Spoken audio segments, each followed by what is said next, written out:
அனைத்து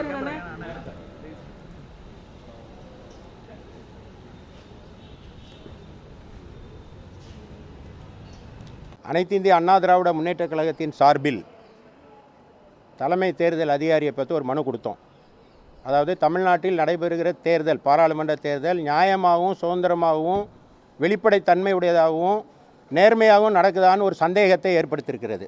குறிப்பாக சேலத்தில் முன்னாள் அமைச்சர் செல்வ கணபதி திராவிட முன்னேற்றக் கழகத்தினுடைய வேட்பாளராக போட்டியிடுகிறார். அவருக்கு 2 வாக்குகள் இருக்குது. இது கிரிமினல் அஃபென்ஸு, அதாவது செக்ஷன் 17 ஆஃப் ஆர்பி ஆக்டில் அவ்வாறு 2 வாக்குகள் இருந்தால் அது தப்புன்னு சொல்லியிருக்காங்க. அது மட்டும் இல்லாமல் செக்ஷன் 31 ஆஃப் ஆர்பி ஆக்டு அது தண்டனைக்குரிய குற்றம்னு சொல்லியிருக்கு. அவங்க வாக்குரிமை அப்போ போயிடும். அப்போ வாக்குரிமை இல்லாத ஒருவர் எப்படி தேர்தலில் போட்டியிட முடியுங்கிறது எங்களுடைய கேள்வி. இதை தேர்தல் அதிகாரிகிட்ட சொன்னோம். அது மட்டும் இல்லாமல் இந்த முறை இந்திய தேர்தல் ஆணையம் வேட்பு மனு தாக்கல் செய்யும்போது ஒரு புதிய விஷயத்தை சேர்த்து இணைக்க சொல்லியிருக்காங்க. ஏற்கனவே அஃபிடவிட் இருக்கும். இந்த முறை 2A என்று சொல்லப்படுகிற வேட்பு மனுவிலே நீங்கள் ஏதாவது ஒரு வழக்கில் தண்டிக்கப்பட்டு விடுதலை கூட ஆகிருக்கலாம். ஆனால் அந்த வழக்கு விவரங்களை சொல்லணும்னு சொல்கிறாங்க. ஏன்னா தேர்தல் ஆணையம் என்ன நினைக்குதுன்னா, இந்திய தேர்தல் குற்றவாளிகளினுடைய ஆதிக்கம் தேர்தலில் குறைவாக இருக்கணும், குற்ற பின்னணி உடையவர்கள் இருக்கக்கூடாதுங்கிறது தேர்தல் ஆணையத்தினுடைய நோக்கம். அதற்காக தான் இந்த அஃபிடவிட்டை தாக்கல் செய்ய சொல்கிறாங்க. ஏற்கனவே அஃபிடவிட் வழக்கத்தில் இருந்து இப்போ வேட்பு மனுவிலே சொல்கிறாங்க.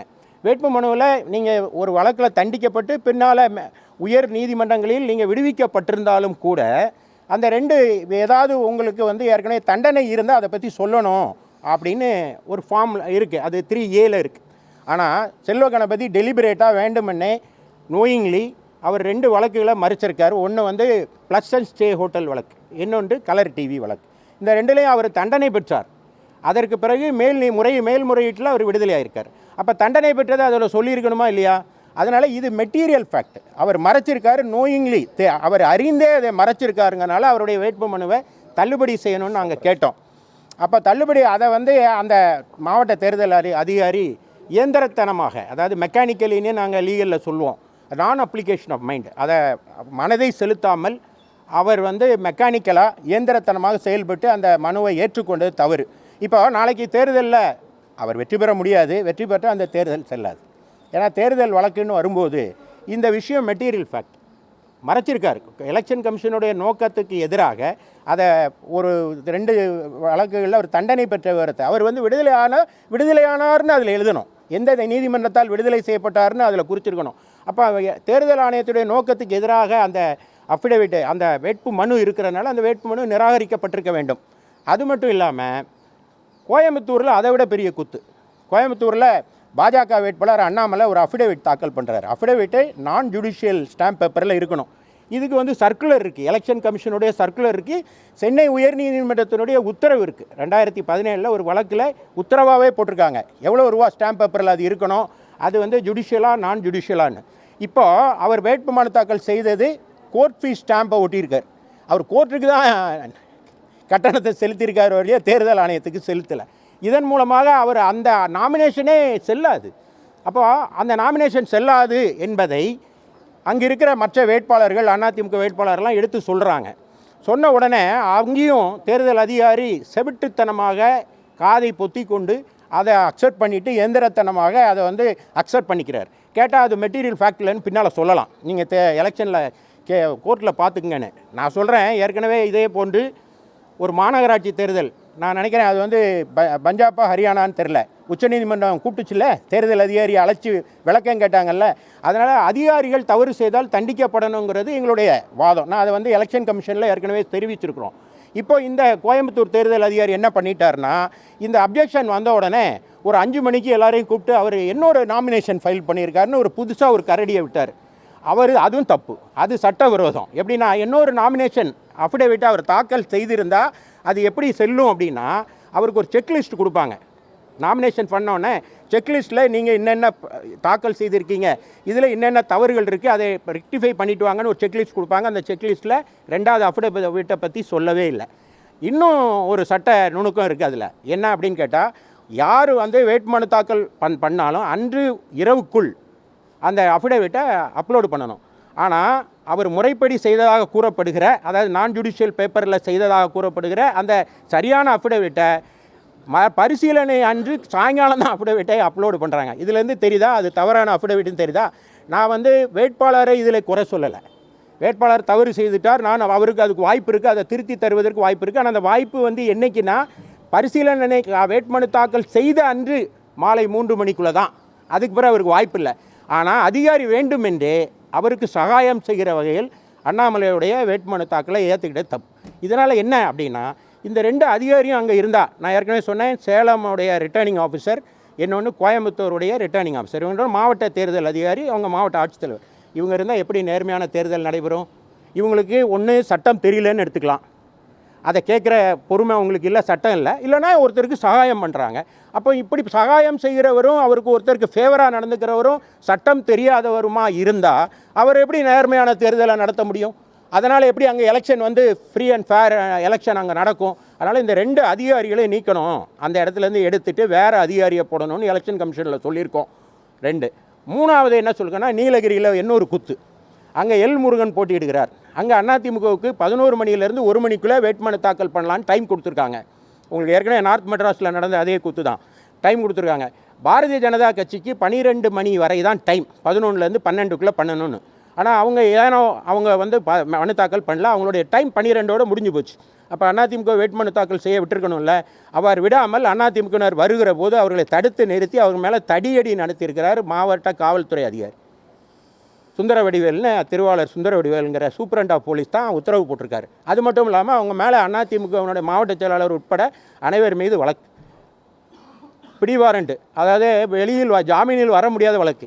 அரவிந்த் கெஜ்ரிவாலை தடுத்து வச்சா ஊன்னு சொல்கிறீங்களே, ஆனால் இங்கே ஒன்றுமே சொல்லவே இல்லையே. ஒரு மாவட்ட செயலாளர் தான் முக்கியமான தேர்தல், அவருக்கு தேர்தல் ஏஜெண்ட் கேண்டிடேட்டுக்கு, அவரே நீங்கள் முடக்க பார்த்தீங்கன்னா அப்போ தேர்தல் எப்படி நடக்கும்? எனவே அவரையும் மாற்றணும். இன்னொரு விஷயம் என்னென்னா, அதே ஊட்டியில் நீலகிரியில் டிஆர்ஓ இருக்கிற கீர்த்தி பிரியதர்சினின்னு பேர் சொல்கிறாங்க. அந்த டிஆர்ஓ 2020 ஜாயின் பண்ணி 4 வருடமாக 3.5 வருடங்களுக்கு மேலே அங்கே இருக்கிறதா சொல்கிறாங்க தகவல்கள். அதிகாரிகள் தான் அதை விளக்கணும். அப்படி இருந்தால் அந்த தேர்தல் ஆணைய விதிமுறைகளின்படி 3 ஆண்டுகளுக்கு மேலே ஒரே இடத்துல இருக்கிறவங்கள மாற்றிருக்கணும். இது மாற்றலை ஒன்று. அப்புறம் நம்முடைய டிஐபிஆர், அதாவது செய்தி தொடர்புத்துறை, ஒரு வேலையை ரொம்ப சின்சியராக செஞ்சிட்ருக்காங்களாம். அதாவது தேர்தல் நடத்தை விதிமுறைகள் அமலுக்கு வந்ததும் அவங்க யாருக்கு பணியாளர்னால் தேர்தல் ஆணையத்துக்கு தான் பணியாளர், தேர்ந்தெடுக்கப்பட்ட அரசுக்கு பணியாளர் இல்லை. ஆனால் இன்னும் அதே விசுவாசத்தை காமிக்கிற மாதிரி முதலமைச்சருடைய பேச்சுக்கள், துணை முதல்வர், அவர் துணை முதல்வர் ஆகலை இல்லையா, உதயநிதி ஸ்டாலின், அவர் விளையாட்டுத்துறை அமைச்சர், அவருடைய படங்களையும் அவருடைய தேர்தல் பிரச்சாரத்தையும் வாட்ஸ்அப் மூலமாக பத்திரிகைகளுக்கு அனுப்புறதுக்கான ஆதாரத்தை நான் வச்சுருக்கேன். அதை கொண்டு போய் கொடுத்தேன். இந்த அதிகாரிகள் தொடர்ந்து டிஐபிஆருடைய வெப்சைட்டில் இருந்தே, அதாவது அவங்களுடைய அங்கீகரிக்கப்பட்ட சாதனங்களில் இருந்தே, அரசால் அங்கீகரிக்கப்பட்ட சாதனத்திலிருந்தே பத்திரிகைகளுக்கு அனுப்புறது எந்த விதத்தில் நியாயம்? அப்போ அரசுக்கு, இப்போ அவர் வந்து தேர்ந்தெடுக்கப்பட்ட அரசுக்கு பணி செய்கிறாருன்னா எலெக்ஷன் கமிஷன் நாம்ஸுக்கு எதிராக செய்கிறாங்க. நான் அந்த குறிப்பிட்ட அதிகாரிகளை பற்றி நான் சொல்லிட்டு வந்திருக்கேன். அதை இமீடியட்டாக 24 மணி நேரத்தில் அது மேலே நடவடிக்கை எடுக்கணுங்கிறத சொல்லியிருக்கேன். இதை விட மிக சிறப்பான ஒரு விஷயம் எங்கே நடந்திருக்குன்னா, தருமபுரியில் நடந்திருக்கு. தருமபுரியில் காரியமங்கலம்னு ஒரு ஊரில் அமைச்சர் எம்ஆர்கே பன்னீர்செல்வம் அவர் ஒரு பெரிய கூட்டத்தை போட்டு ரொம்ப ஜாலியாக எல்லாத்தையும் கொடுத்து பணங்களெல்லாம் கொடுத்ததாக சொன்னாங்க. நான் சொல்லலை, பத்திரிகையில் வந்திருக்கு. கூப்பிட்டு, அதாவது தேர்தலில் வெற்றி பெறுவதற்கு என்ன வேணாலும் செய்யலாம் அப்படின்னு சொல்லி அதன் மூலமாக அவர் வாக்குகளை அன்று அதை வந்து இந்த பத்திரிகையில் வந்த செய்தி இங்கே இருக்குது. இந்த செய்தியின்படி அவர் என்ன செஞ்சுருக்காரு அப்படின்னு சொன்னால், அமைச்சரே வந்து ஒரு கூட்டத்தை போட்டு மது விருந்து நடத்தி எல்லாருக்கும் வந்து பணங்களெல்லாம் கொடுத்ததா செய்தி வந்திருக்கு. இதை வந்து எலெக்ஷன் கமிஷன் பார்க்கணும் இல்லையா? இன்னும் இதுவரை பார்க்கல. நீங்கள் சாதாரணமாக பஸ் ஸ்டாண்டு மாத்திரை வாங்குற போகிறவன்ட்ட 2000 ரூபா இருந்தால் நிறுத்தி கேட்குறாங்க எலெக்ஷன் கமிஷன். யாராவது வந்து அந்த ரம்ஜானுக்கு துணி எடுக்க போகிற பர்தா அணிந்த பெண்களை தடுத்து நிறுத்தி உள்ளே இருக்க பாக்கெட்டை எடுலாம் நடந்துகிட்ருக்கு. இஸ்லாமிய பெண்கள் இப்போ ரம்ஜான் வருது, துணி எடுக்கிறதுக்கு நீங்கள் புது துணி வாங்குவதற்காக ஜவுளி கடைக்கு போனால் போகிற வழியிலே எவ்வளோ பணம் வச்சுருக்கீங்கன்னு மறித்து கேட்குற போலீஸார் நடக்கலாம் நடந்துகிட்ருக்கு, கூத்தெல்லாம் நடந்துகிட்ருக்கு. ஆனால் இவ்வளோ பெரிய வயலேஷன் நடந்துகிட்டு இருக்கு. எலெக்ஷன் கமிஷன் கண்மூடி மௌனமாக இருந்தால் என்ன அர்த்தம் என்று கேட்பதற்காக நான் வந்து எலெக்ஷன் கமிஷனரை பார்த்தேன். அது மட்டும் இல்லாமல் எம்சிஎம்சின்னு ஒரு அமைப்பு இருக்குது. அதாவது அதிமுக தரப்பில் தரப்படுகிற விளம்பரங்களை ஆய்வு செய்து உடனடியாக பெர்மிஷன் தரணும். அதை தரவே இல்லை. 1-2 கொடுத்துட்டு எல்லாத்தையுமே போதிய அளவில் அதுக்கு அதிகாரிகள் நியமிக்கப்படலைன்னு அறிய வருகிறேன். அதனால் ஒரு காலதாமதம் ஏற்படுது. எலெக்ஷனே 4 வாரம் தான் இன்னும் முடிய போகுது. அப்போ எங்களுடைய நாங்கள் கொடுக்குற விளம்பரங்களை உடனடியாக ஆய்வு செய்து அதற்கான அத்தாட்சியை தந்தால் தான் நாங்கள் தொலைக்காட்சிகளில் அதை ஒளிபரப்ப முடியும், பொது ஊடகங்களில் வெளியிட முடியும். அதனால் அதையும் விரைவுபடுத்த சொல்லியிருக்கேன். ஆக மொத்தம் நீங்கள் இதெல்லாம் பார்த்தீங்கன்னா சட்ட ரீதியாக இப்போ நான் பேசினேன். அதாவது கோயம்புத்தூர், சேலம், ஈரோடு 2 கலெக்டர்களுடைய தவறான நடவடிக்கை அவங்கள மாற்றணும். நீலகிரி எஸ்பி வந்து அவருடைய நடவடிக்கை ஒருதலை பட்சமானது, அவரையும் அந்த இடத்துலேருந்து மாற்றணும். கீர்த்தி ஒரு டிஆர்ஓ அவங்களும் 4 வருடமாக தொடர்ந்து 3 வருடத்துக்கு மேலே இருக்காங்கன்னு சொல்லியிருக்கேன். டிஐபிஆர் ஆஃபீஸர்ஸை பற்றி சொல்லியிருக்கேன். இதெல்லாம் லீகல் பாயிண்ட்ஸ். பொலிட்டிக்கலாக ஒன்று சொல்லணும்னு நான் நினைக்கிறேன். நீங்கள் எல்லோரும் இப்போ அண்ணாமலை கோயம்புத்தூரில் ஒரு தவறாக அஃபிடவிட் பண்ணியிருக்காரு அப்படின்னு அதிமுக சார்பில் நாங்கள் வந்து சொல்கிறோம். ஆனால் அண்ணாமலையை பற்றி பேச ஆரம்பித்தோடனே வேகமாக குதித்து பேசுகிறவங்க யார்? திராவிட முன்னேற்ற கழகம். ஏன் வாய் மூடி இருக்காங்க? ஏன் கம்ப்ளைண்ட்டே கொடுக்கலையே? ஏன் எலெக்ஷன் கமிஷனில் அங்கேயே உங்களுக்கு வாய்ப்பு இருந்தும் இதுவரை எதுவுமே வாயை திறக்காதனால எனக்கு என்ன சந்தேகம் வருதுன்னா, இப்போ தெரியுதா கள்ள கூட்டணி யாரோடு இருக்கிறது என்பதையும் உங்கள் கவனத்துக்கு விட்டு விடுகிறேன். வணக்கம்.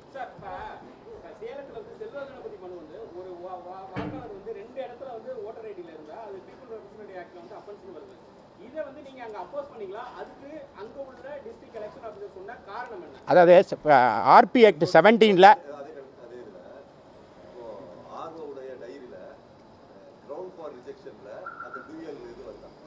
இது புதுமையாக இருக்குது. என்னன்னு கேட்டால் 2 இருந்தால் சில நேரத்தில் வந்துடும். அப்படி இருந்தால் அவருடைய நாலேஜ் வந்தோடனே அவர் ஒரு விஷயத்தை தேர்தல் அறிவிக்கப்பட்டோன்னு ஒரு டைம் கொடுத்துருப்பாங்க. 17th லாஸ்ட் 17th வரை இருந்து அப்போ போய் எனக்கு 2 இடத்துல இருக்குது, அதனால் என்னுடைய ஒரு ஓட்டை வந்து நீக்கிருங்க அப்படின்னு. இப்போ 2 ஓட்டு வச்சுருந்தா நோக்கம் என்ன? கள்ள ஓட்டு போடுறது தானே. இது மாதிரி எத்தனை ஓட்டு இருக்கும்? இதை தான் நான் திருநெல்வேலியில் இன்னும் 23,000 ஓட்டு இருக்குது, போலி வாக்காளர்கள் இருக்காங்கன்னு நான் சொல்லிகிட்டே இருக்கேன். எலெக்ஷன் கமிஷன் அதை கண்மூடி அதை காதை பொத்திக்கிறாங்க, கண்ணை மூடிக்கிறாங்க, யாரும் கேட்குறதே இல்லை. அப்படின்னா அது எப்படி நியாயமான தேர்தலாக இருக்குன்னு நான் கேட்குறேன். அப்போ செக்ஷன் 17 ஆஃப் ஆர்பி ஆக்ட் படி 2 இடத்துல ஓட்டு இருக்கக்கூடாது. சரி, அப்படி இருந்தால் என்ன? அப்படி இருந்தால் என்ன, அதுக்கு என்ன ரெமெடி அப்படின்னா செக்ஷன் 31 ஆஃப் ஆர்பி ஆக்ட் என்ன சொல்லுதுன்னா, அது வந்து கிரிமினல் அஃபென்ஸு அப்படின்னு, அது தண்டனைக்குரிய குற்றம்னு சொல்லுது. அதுக்கு யார் கம்ப்ளைண்ட் கொடுக்கணும்? எலெக்ஷன் கமிஷனர், இந்த அதிகாரி உடனே போய் கம்ப்ளைண்ட் கொடுத்துருக்கணும். அதையும் நாங்கள் சொல்லியிருக்கோம். ஆனால் இதுவரை எந்த கம்ப்ளைண்ட்டும் பண்ணல.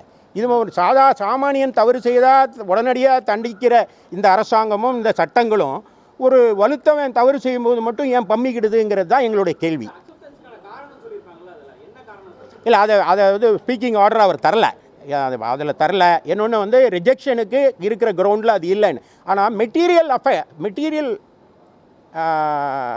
அதில் வந்து அதாவது நீக்கம் செய்வதற்காக ஃபிலிம்ஸியாக சாதாரண எளிமையான காரணங்களால் வந்து நீங்கள் வந்து தள்ளுபடி செய்யக்கூடாது அப்படின்னது. இது மெட்டீரியலி அஃபெக்டட். எப்படின்னா அவர் வாக்காளரே இல்லை, ரெண்டு இடத்துல வாக்கு வைத்திருந்தால் இந்த வழக்கு முடிவில் அவருடைய வாக்குரிமை பறிக்கப்படும்.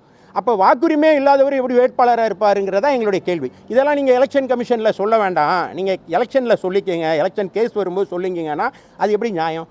இப்போ கிட்டத்தட்ட ஒரு பாராளுமன்ற தொகுதி 10 லட்சம் ஓட்டர் இருக்கலாம் இல்லையா? குறைந்தபட்சம் 10 லட்சம் பேர் இருப்பான். இந்த 10 லட்சம் பேரும் லீவ் போட்டு அவன் வேலையை விட்டுட்டு வந்து ஓட்டு போட போகிறான். அப்போ அப்படி ஓட்டு போடுறவங்க வேலை இல்லாமல் வந்து ஓட்டு போடுறாங்க, ஜனநாயக கடமை ஆற்ற வராங்க. ஆனால் இந்த அவ்வாறு தேர்ந்தெடுக்கப்பட்டால் அது செல்லாதுன்னு நீதிமன்றத்தில் வருங்கிறது வழக்கறிஞராக எனக்கு தெரியுது. ஏன்னா இது மெட்டீரியலி அஃபெக்டட் இந்த கேஸு. அது மட்டும் இல்லாமல் அவர் 2 வழக்குகளை சப்ரஸ் பண்ணியிருக்காரு. 2 வழக்கு அவர் விடுதலை ஆகிட்டார். விடுதலையானால் அதை வந்து மென்ஷன் பண்ண வேண்டியலைங்கிறது இந்த எலெக்ஷனுக்கு முந்தின எலெக்ஷனுடைய நிலைமை.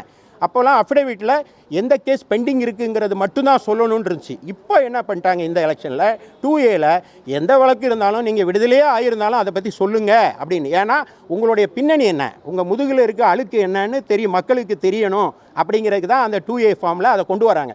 அப்போ 2A ஃபார்மில் ஒன்றை மறைச்சி அந்த 2A ஃபார்ம்ங்கிறது வேட்புமனு தாக்கல் செய்தால் அதை சுட்டி காட்டும் போது அந்த 2A தூக்கி போட்டுற வேண்டியதானே. அதை எப்படி நீங்கள் எடுத்துக்கிட்டீங்க? அப்போது நீங்கள் வந்து நான் அப்ளிகேஷன் ஆஃப் மைண்ட் அந்த அதிகாரிக்கு இருக்குது. இப்போ நான் சொல்கிறது எலெக்ஷனை நிறுத்துங்க, அவரை வந்து வேட்புமனு தாக்கலை அவரை வந்து நிராகரிக்குங்கிறது வந்து ஒருவேளை சட்ட ரீதியாக தற்போது ஏற்றுக்கொள்ளத்தக்கதில்லைன்னு அவர் சொல்கிறார் எலெக்ஷன் கமிஷனர். நான் சொல்கிறேன் அதிகாரியை மாற்றலாம்ல.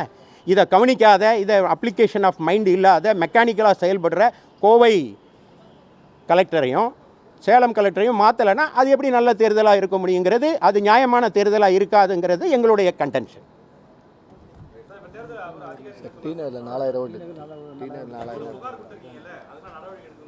இல்லை நம்புகிறோம். அதாவது ஒன்ஸ் எலெக்ஷன் ப்ராசஸ் ஸ்டார்ட் ஆன பிறகு எங்களுக்கு எல்லாமே வந்து தேர்தல் ஆணையர் தான், தமிழ்நாடு தலைமை தேர்தல் அதிகாரி தான். அவர்கிட்ட சொல்லியிருக்கோம், நம்புகிறோம், அவர் நடவடிக்கை எடுப்பார் நம்புகிறோம். நான் ஏற்கனவே எலெக்ஷன் கமிஷன் கூட்டத்திலலாம் சொல்லியிருக்கேன். ஏன்னா இந்த மெட்டீரியல் அஃபெக்டடில் நானும் தேர்தல் ஆணையத்தால் பாதிக்கப்பட்டவன். என்னுடைய வழக்கில் ராதாபுரம் தேர்தல் வழக்கு இன்னும் நிலுவையில் இருக்குது. அதில் தேர்தல் நடைபெறும் போது வாக்கு எண்ணிக்கையின் போது ரெக்கார்ட் செய்யப்பட்ட அந்த சிடியை கொண்டு வந்து கொடுங்கன்னு நீதிமன்றம் கேட்டுச்சு. ஆனால் கொடுக்கல, தேர்தல் ஆணையம் கொடுக்கல. அதனால தான் தேர்தல் மறு வாக்கு எண்ணிக்கையை உத்தரவிட்டாங்க. அப்போ தவறு செய்கிற அதிகாரி மேலே என்ன நடவடிக்கை அப்படிங்கிறத நான் கேட்டிருக்கேன். வரும் காலங்களில் இதை நீதிமன்றங்கள் எடுத்து வைத்து இதற்கான பரிகாரத்தை நாங்கள் தேட முனைவோம்.